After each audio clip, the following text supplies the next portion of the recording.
Hello, I'm Alan Kohler, founder of Eureka Report, which is now part of Intelligent Investor, finance presenter on ABC News, and a columnist for The New Daily. And I'm James Thomson, senior Chanticleer columnist at the Australian Financial Review. Now we are the Money Café. Well, James, I don't know, there's a lot going on, isn't there? There's always a lot going on, Alan. There is always a lot There's going a hell of a lot going on at the moment. We're back into Trump 2.0. Did you do the piece in Chanticleer about the founder companies? Or No, I didn't. Your partner, No, I didn't. Anthony That was McDonald? Anthony, yeah. Interesting, isn't it? Well, he points out that a lot of focus on Chris Ellison and what's his name, Richard White from WiseTech. Yep. WiseTech about it. What a debacle that all is. But in general, founder companies are going great. Going great, yeah. Everyone loves them. All the institutions love them. Yeah. So they're all nearing record highs. Yes. Well, this is the yin and the yang of founders, isn't it? They're good until they aren't. I mean, that's really the story. I think if you can get founder companies are great as long as you can sort of get the guardrails right.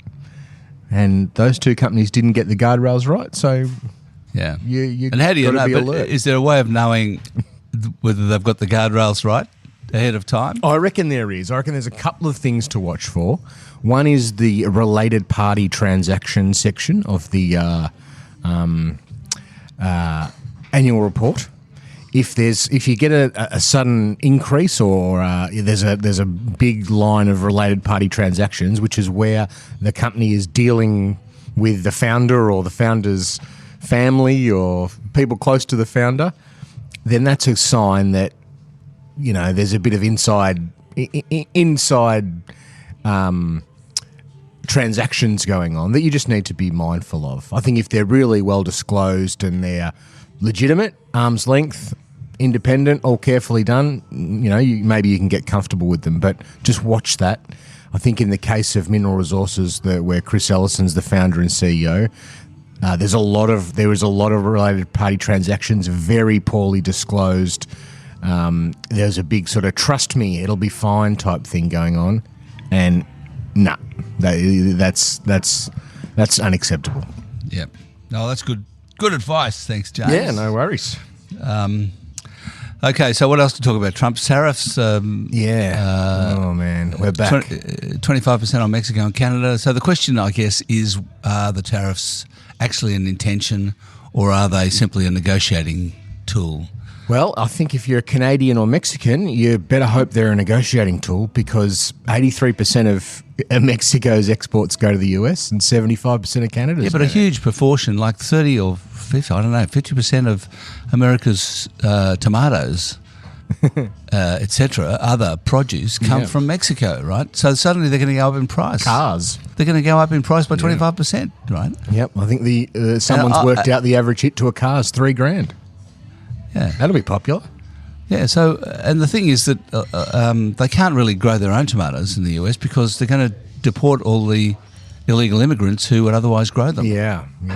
So, look, I think that there's a lot of chaos at the moment, which possibly will stay chaos. I think so. I mean, this is the really interesting thing for me, is that Trump's got some really contradictory policy aims. He wants to bring down inflation, but he wants to bring in tariffs, and that's the sort of main one.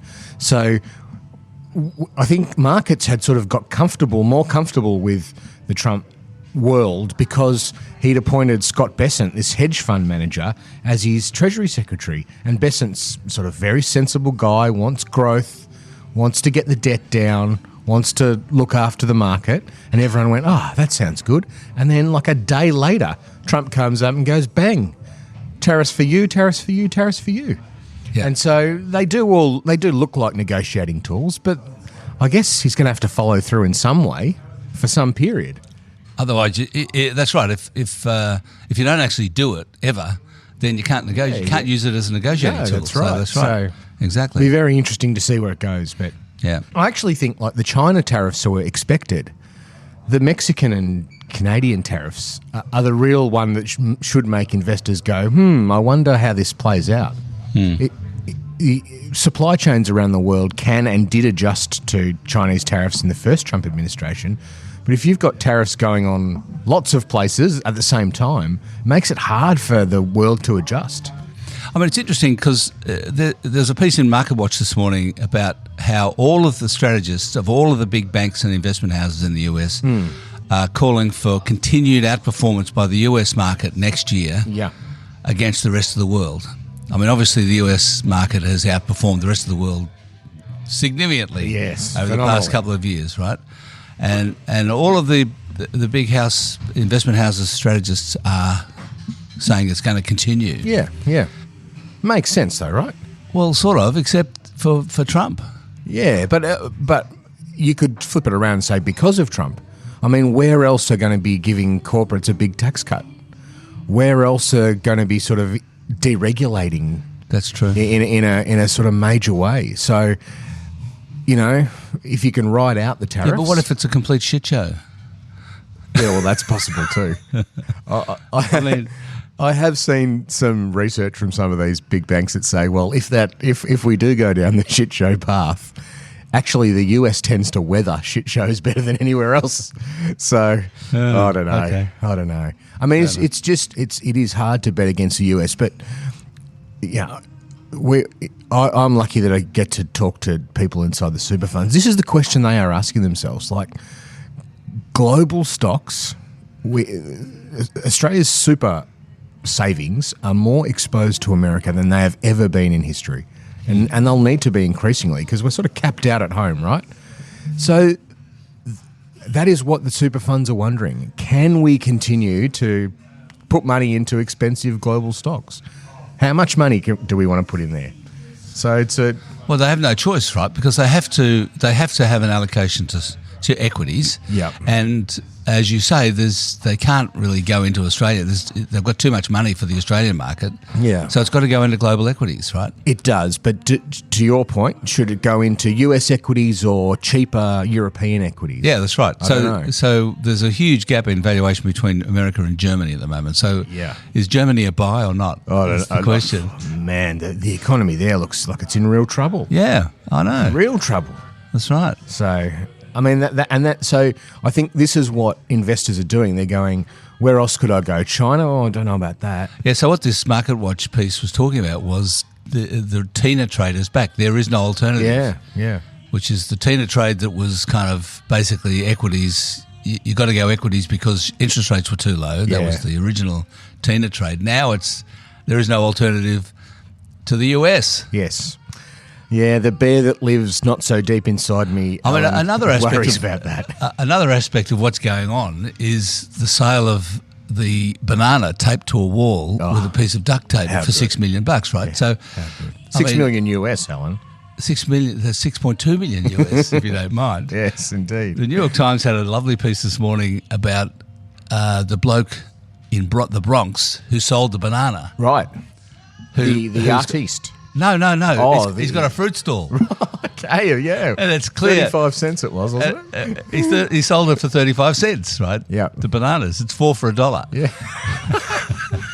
So for those who don't know what we're talking about here, there's a piece of art called The Comedian, which is literally a banana duct taped to a wall.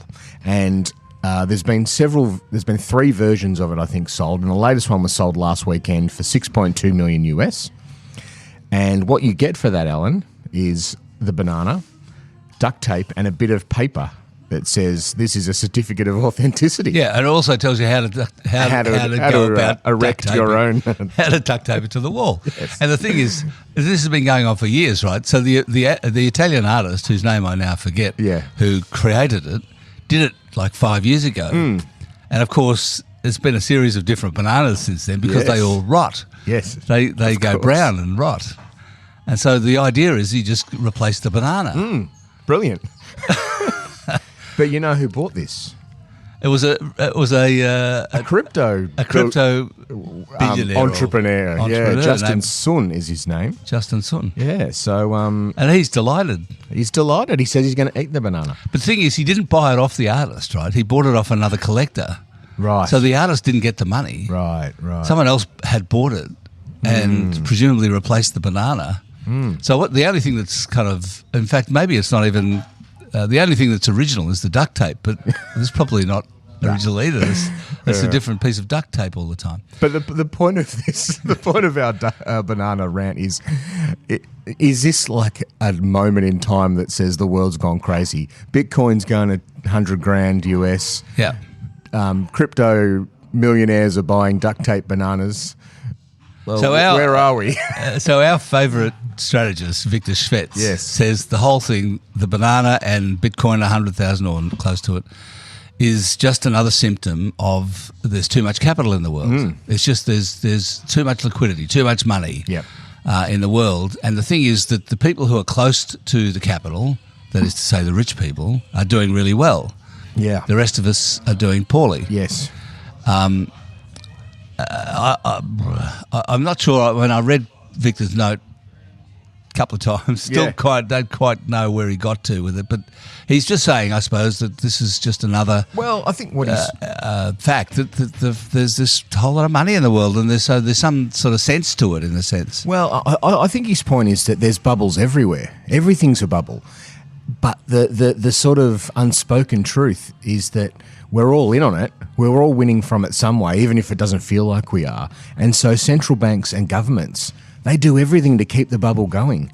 No one wants to pop the bubble and take the pain. They just keep it rolling. That's right. And so for an investor, get used to it. Like, you know, we're going to stay in what Victor calls the twilight zone of just, you know, there'll be ups and downs, but generally this cloud of finance, this money will just keep and Victor says along. That it's removed the normal cycles. Yeah. The business cycles don't exist anymore. Which I think you know, I think you can disagree with Victor's view on bananas and duct tape, but I think that's a really interesting point. No, Victor doesn't express an opinion about the banana. He doesn't. He says, I don't know. Well, I don't know about the value of a banana, but when you think about the business cycle here, you know, we're fretting about a rise in insolvencies.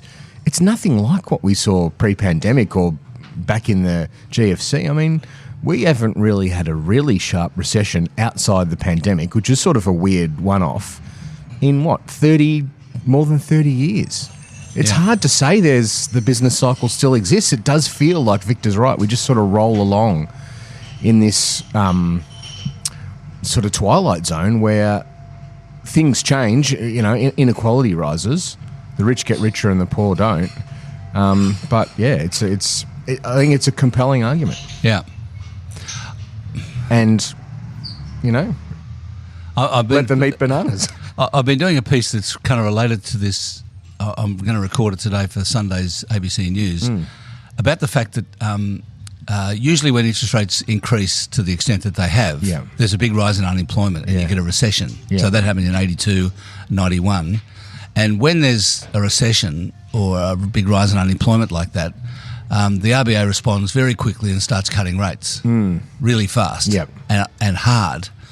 And my proposition is that that's because the RBA has two mandates that it follows. One is inflation, the other is unemployment. But what there isn't is a mandate that talks about the cost of living for everyone who's got a job. So there isn't the RBA is not actually mandated to worry about the working poor. All it worries about is that they're still working. Unemployment. So as long as unemployment is still low, the RBA does not have a mandate to respond to it.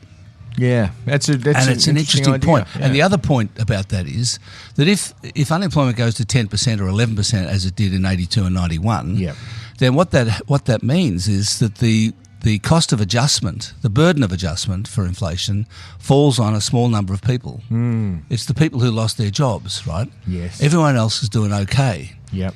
But this time around, the burden of adjustment is more broadly spread because unemployment hasn't gone up.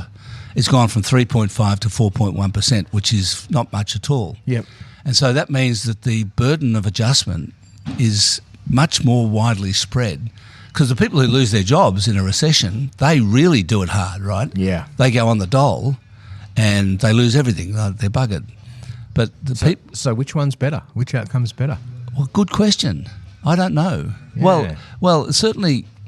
But you're making a good point that the RBA is approached it differently this time. Sure. I mean, there's the RBA. They've copped higher inflation. I mean, we're a long way into this adjustment, right? Inflation's come down a fair way. There's no sign of interest rates coming down. I mean, all the bank economists are pushing out their forecasts of when interest rates are going to be cut, right? Yeah. They were basically, they started off at September this year. Then it's December. Then it's February. Now they're all moving to May. A couple have gone to August. Yep. One of them's talking about October now. Yeah. Next year. I mean, I've been saying all along it's going to be a year or two before interest rates are cut. Yeah. And I still think that's the case, because unemployment at 4.1% is below what the Reserve Bank regards as full employment. Yes. So why on earth would they cut? But the thing about the Reserve Bank mandates is that there's actually three mandates, right? Mm-hmm. The third mandate is to pursue the prosperity and welfare of the Australian people. So and is that the one that could that's the one that could or should involve them worrying about or dealing with the cost of living crisis, right? Yes. But they ignore that one. The Reserve Bank ignores it because it can't be measured. Yeah. The inflation and unemployment can be measured and is measured by the ABS. Yeah. But the cost of living crisis is not measured. We all just know it. And the way it's going to be measured, I would suggest to you, is through the election next year. Yes. Well, that's what... And it's being measured in the polls now. That's what the elections around the world say. I think exactly. 80% of the incumbents have been rolled. Exactly. And the Australian incumbent's going to be rolled as well, or it probably will be. Maybe. Yeah, we'll see. I mean... Anyway... It's a fascinating debate. I mean, it is clear that the RBA... if they wanted to whack inflation harder, rates should be a lot higher than they are. But they have decided that maintaining full employment or close to it or better than it is just as important. Yeah. And there's a price to pay for that. That's right. And as you say, Anthony Albanese's about to pay it, maybe. Yeah, he's paying it now. Yeah. Well, I mean, it's his own worst enemy as well. Sure. I mean, he completely mucked up the voice referendum, but that's another matter. Anyway, before we get on to the questions, here's a quick word from our sponsor. In the world of investing, 10 years is a huge milestone. 3 of InvestSMART's ETF portfolios have recently reached this mark with style, outperforming most competitive funds along the way. To celebrate, InvestSMART is giving $100 to every new account opened and funded in November. With 10 expertly designed ETF portfolios from conservative to high growth and asset-specific options like international shares, you'll easily find a portfolio to suit your goals. Visit investsmart.com.au to learn more. Remember, past performance isn't a promise of future success. Terms and conditions apply. First question from Vanessa. I'd like your thoughts on CBA shares. I have a son who is much more sensible than me, and he reckons I should sell the small parcel I own as the share price is so high right now. He reckons I should take a win while it's available. I am way less sensible and I'm inclined to hold, thinking their seemingly endless rise might just continue forever. What are your thoughts on CBA, Commonwealth Bank? Do you think there's a risk of a big price correction? I don't think there's a risk of a big sudden price correction. The bank's just too well owned for that. I mean... It's very expensive. It's the most expensive bank in the world, right? Totally. And I'd like to tell you, Vanessa, that the thing can keep rising and rising and rising, but every bank analyst in Australia has a sell on this bank. I know, but they've had a sell on it since $100, right? So it's 157. So both Vanessa and her son are right. I mean, yes, it's probably... It's way over its skis. Yeah. But the problem is that it's just such a bloody good bank. But Vanessa, the thing is that the decision to sell is more complicated than is the thing too expensive, because it depends, firstly, on what are you going to do with the money. Yep. So do you need the cash for something else? How much tax are you going to pay? How much tax are you going to pay? What are you going to do? Are you going to put it in something else, another stock? The thing is, and also it depends on what you paid for Commonwealth Bank, because the question of your yield... that is to say, the dividend as a percentage of price. Your yield is the dividend, which is $4.65 or something, as a percentage of what you paid. Yeah. Right. So if you paid $100 or even $50, if you paid $50, your yield is like 11%. You're not going to get that somewhere else. Yeah, yeah. You're gonna invest your proceeds into, I don't know, Westpac, and they're yielding 4.5%, right? Similar, yeah. They're the two stocks that have driven the market. This is so hard. It's complicated, and it depends on your own circumstances, Vanessa. Yeah, yeah. But I don't think you're going to wake up one day, Vanessa, and see CBA down 25%. Not going to happen. Doesn't work like that with CBA. No. But could there be a gradual? I wouldn't even call it a correction. Well, yeah, a re-rating. A re-rating, yeah. Could back be. towards fundamentals over time. Should be. There should be. Sure. You know, CBA is, like all the Australian banks, are going to have zero growth basically over the next 5 years. And you're paying 37 times that or something. I actually don't know the PE at the moment, but you're paying extraordinary money for that. But it depends what you're trying to achieve. I mean, if you're in it for income, if you're after the yield, or if you're after capital gain, then you're not going to get it from CBA, probably. If that's what you want. See, there's better things to invest in for capital gain than CBA. From this point. Yeah. From this point. Yeah, no, good point. Not sure we've helped you too much there, Vanessa, but yeah, good one. A good debate at Christmas. Lindsay says, I went to the Brickworks AGM on Tuesday and asked why Joel Fitzgibbon only has 500 shares and when all the other directors have at least 1,000, and if any of the board members were members of the Qantas Chairman's Lounge, and if they used other airlines. I was told in no uncertain terms by Robert Milner, this was none of my business. There was only one other question and the meeting was over in 29 minutes. That sounds like Robert Milner. Yep. Yes, Lindsay, I will take that as a comment, and I'd suggest you tried the wrong AGM to do a Stephen Mayne Joel impression. Fitzgibbon is a penurious politician. Yeah, it's a tough one. But yeah, that's the way the Milners roll. Mark says, you have previously discussed the discount that LICs like AFIC trade to net asset backing and say that the market has no obligation or perhaps even inclination to close the gap. But as the market is a voting machine in the short term and a weighing machine in the long term, do you think at least they represent fair or safe value compared to an ETF for an old bloke, or even that given that the shares they hold will make money and increase dividends over time, that it will eventually be represented in the price of the LIC itself? Certainly, AFIC will be hoping that. Well, fair question, but, again, not personal advice, but AFIC's portfolio is the bluest of blue chip stuff. In terms of safety, this is not a risky. But it's not the thing about AFIC portfolio. is because it's such a blue chip portfolio. It's not that different to an ETF. Yeah, it's not. Yeah, except there are some tax differences, and that's where you need to sort of figure out what works for you. Because Mark's right, you are getting dividends, you are getting yield, and so that changes the equation for some people. Yeah.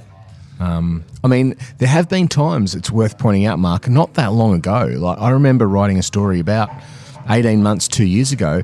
ASIC was trading at such a premium to its NTA, That's its right. net tangible asset backing, that they were worried. How do we reduce this? They were basically saying, not quite don't buy us, but look, they were trying to stick a warning label on the thing saying you're paying $1.20 for $1 worth of assets. Yeah, and the thing is that when AFIC went from a premium to a discount, it seriously underperformed the equivalent ETF. Yeah.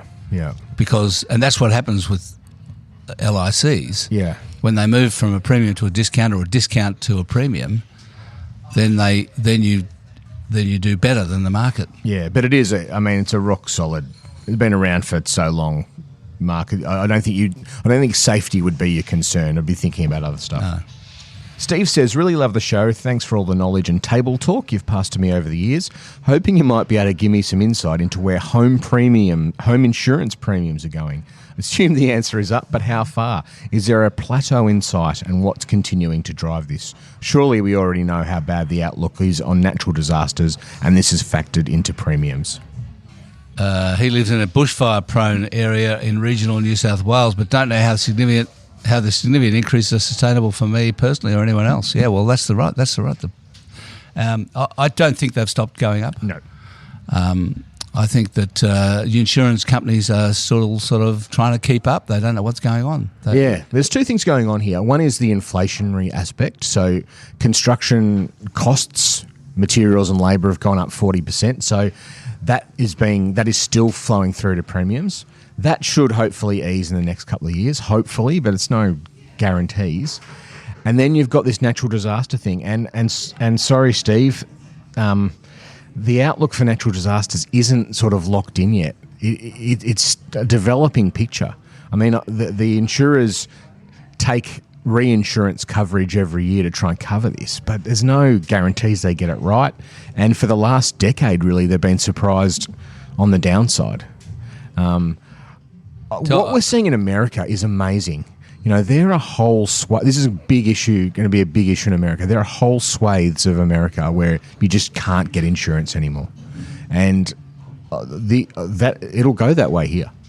Yeah, I think that's right.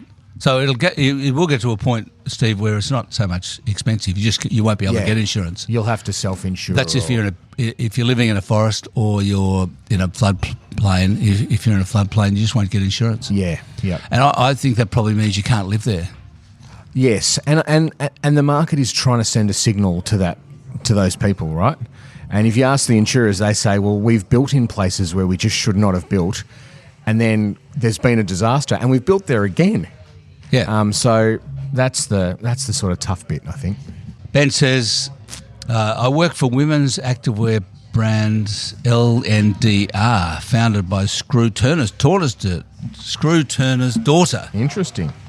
Graham Turner being the founder and CEO of Flight Centre. We are anti-fast fashion. We encourage customers to buy quality garments that last. The likes of Temu, Shine and Amazon's new haul are the complete opposite of this. Selling incredibly cheap junk. These are the fastest growing retailers in the world right now. Do you think this trend will last? As long as inflation does. Sure. Yeah, I mean, this is... These guys are profiting off very cheap labour and very stretched budgets. I don't think people want to get this stuff, but when it's so cheap, they make a decision and say, well, I can afford that now. Ben's right. It's not great for the world or anything like that, but it's the way it goes. That's right. David says, if the Catholic Church and the Girl Guides, both not-for-profit organisations, owned all the BHP shares between them, would they get all the tax that BHP paid via franking credits? The answer is yes, isn't it? Well, not all the tax that BHP paid, I don't think. So we're talking about if they own 100% of the shares. Yes. They're not-for-profits, yeah. Yeah, they don't pay tax. They'd get the money. Some of the tax, they wouldn't get... They get all the benefit of the franking credits. That's right. Yeah. Yes, but there's... Franking credits don't absolve BHP from paying tax, right? No, but the. Oh yeah, okay. I'm working through this in my mind in real time. I think the theory. I mean, look, there's a bit of wastage in other things. I think as long as they 100%, as long as they frank 100%, yes. Probably would. It's an interesting thought experiment, David. I'm not sure. I don't think it's going to happen somehow. No, I don't think so. This is one for you, Alan. What? Derek says, I'm sure I'm missing something obvious, but can someone explain to me how COVID seems to have caused a worldwide housing crisis? Housing has been an issue for a long time, but seems to become much worse as a result of the pandemic. How does this work? Well, two ways. One is the cost of construction's gone through the roof. I was looking at a graph. I did a graph yesterday of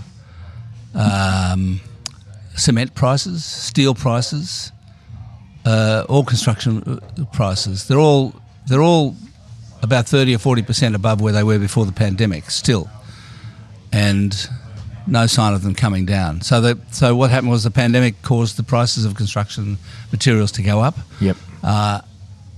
Steel's come down, but still nowhere near what it was before the pandemic. Developers tell me that it's now basically there's no money in building apartments at the moment. No, you can't make money from building apartments. No, because of the cost of concrete and steel and labour. It makes the cost of building an apartment higher than what you get from selling it. Yeah, so, and throw in interest costs and you're definitely out of the money. Yeah. And the other thing is that the post-pandemic surge in immigration has been greater than the gap in immigration that occurred during COVID. Obviously, there was no immigration during COVID, but what's happened since is far greater than making up the gap that was the number of people that was lost. I think it's like double. So the demand for housing has increased significantly. Yep. That's a good way of saying it.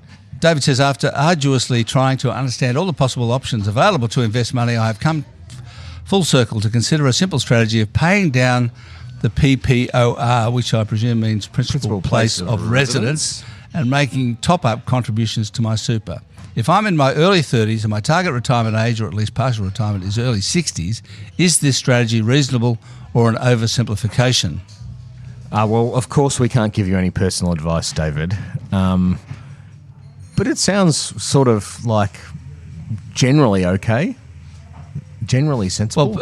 Well, so paying for his principal place of residence basically means paying down his mortgage. Yes, I presume faster than he might ordinarily otherwise do it. Yeah. And so in general, like paying off your mortgage has always been a good strategy because you're paying your mortgage with after-tax money. Yes. So you've got to sort of, in a sense, inflate the return. Whatever it might be. Say the mortgage rate is 6%. So you're paying that with after-tax money. So the real kind of return to you, if you every dollar you come off the mortgage, is a return of 10 or 11%. Yeah. Which you're not going to get by investing in the stock market. Yes. And then topping up your super as much as you can if you're doing it through salary sacrificing, has tax benefits too. Yeah. So David's right. He can sort of get the double tax whammy there. Yeah, that's right. So your circumstances might change would be the only thing, David. You might get a pay rise or a new job or something like that, which allows you a bit more diversification. The other thing to bear in mind is that we all hope that capital gains, outsized capital gains from housing are over. Yes. Because if that's not the case, then housing just becomes more unaffordable. Yeah. So what everyone's trying to achieve at the moment is the end of housing capital gains. Yeah. Yeah. No, well said. So that should mean, we hope it means that residential housing is a bad place to invest. Yeah. Yeah. No, I see what you're saying. Yep. But I don't know if it is. Maybe I'm right. Maybe it's not right, and the capital gains in housing continue. In which case, we're stuffed. Even then, though, David reduces his paying down interest faster. Oh yeah, that's still right. Sensible. So that's true. Yeah, exactly. Yeah.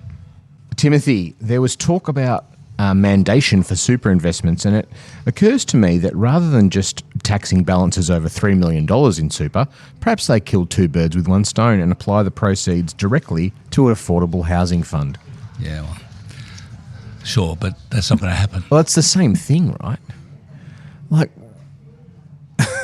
we've just decided that that's the thing that we need to solve. And it's an important thing to solve, and yes, it would fix lots of things, but what do you mean? Well, the creating a specific fund or directing an entire tax, if you tax super balances over $3 million, you want to do lots of different things with that money. But this idea is just do one thing with this money. And maybe that one thing is the biggest, they have created a housing fund. It's called the Housing Australia Future Fund. Yeah. Got $10 billion in it. Yeah. It's a good policy. But look, sure, levy super and put more money in it. I reckon that's fine. Yeah, okay. Fair enough. One more question. Just got to choose which one. I'm going with another David. All right. David says, with Elon Musk hanging around Donald Trump like a bad smell, he stands to make a lot of money from influencing policies, which make his companies a ton of money. Yes, it's probably textbook corruption. That's David's view. But what do shareholders make of this? Seems unethical to cash in. Almost all Australians are implicated in this likely corruption through our super, if not direct holdings or ETFs with exposure. I don't think we are all implicated somehow, David. Really, come on. Are we? I don't think so. I get the point. We are exposed to. Most of us would have some exposure to Tesla. through our super or an ETF or something like that. So I sort of get the broad point. Is it corruption? I'm not sure I'd go that it's not far. corruption. Yeah. No. I mean, lots of business people have been chosen to serve in cabinets over the time. Is Musk louder and brasher than all of them? Probably. Anyway, he'll be out of favour in 6 months. Will he fall out with Trump soon? Yeah. Totally. So I the corruption is too far to me. Well, the closer you are to Donald Trump, it seems the bigger the falling out that happens. Maybe. It's a weird world. Yeah. Well, that's it. Thanks for everyone for listening to today's episode of The Money Café. I'll be back next week with Stephen Main. Send in your question to themoneycafe@eurekareport.com.au and we'll get to it. Until then, I'm Alan Kohler, founder of Eureka Report, etc. And I'm James Thomson, Senior Chanticleer columnist at the Australian Financial Review. See you soon.